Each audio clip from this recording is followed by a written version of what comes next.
ચિત્તાઓની ગર્જના. બોત્સવાનાથી 8 ચિત્તા ભારત પહોંચ્યા. ભારતીય વાયુસેનાના વિમાન દ્વારા ગ્વાલિયરમાં કરાયું લેન્ડિંગ. ભારત સરકારના મહત્વાકાંક્ષી ચિત્તા પુનઃપ્રસ્થાપન પ્રોજેક્ટ અંતર્ગત બોત્સવાનાથી 6 માદા અને 2 નર ચિત્તાઓના સમૂહને લાવવામાં આવ્યો છે. ભારતીય વાયુસેનાના અત્યાધુનિક માલવાહક વિમાન દ્વારા ચિત્તાઓને લાંબી મુસાફરી બાદ ગ્વાલિયર હવાઈ મથક પર લાવવામાં આવ્યા હતા, જ્યાંથી તેમને હેલિકોપ્ટર દ્વારા કુનો રાષ્ટ્રીય ઉદ્યાન ખાતે પહોંચાડવાની વ્યવસ્થા કરવામાં આવી હતી.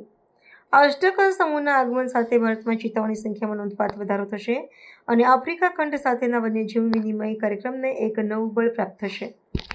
આ ઘટનાનું ગહન વિશ્લેષણ કરતાં સ્પષ્ટ થાય છે કે કુનો રાષ્ટ્રીય ઉદ્યાનનું વાતાવરણ અને ભૌગોલિક સ્થિતિ ચિત્તાઓના સંવર્ધન માટે અત્યંત સાનુકૂળ હોવાનું નિષ્ણાતો માને છે.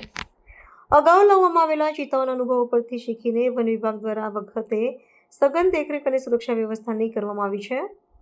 8 ચિત્તાઓને હાલમાં નિશ્ચિત સમયગાળા માટે સખત ક્વોરન્ટાઇનમાં રાખવામાં આવશે, જેથી તેઓ ભારતીય વાતાવરણ સાથે અનુકૂલન સાધી શકે. આ પરિયોજના માત્ર પર્યાવરણીય સંતુલન જ નહીં, પરંતુ સ્થાનિક સ્તરે રોજગારી અને પર્યટનની વ્યાપક તકોનું સર્જન કરવામાં પણ સીમાચિહ્નરૂપ સાબિત થશે.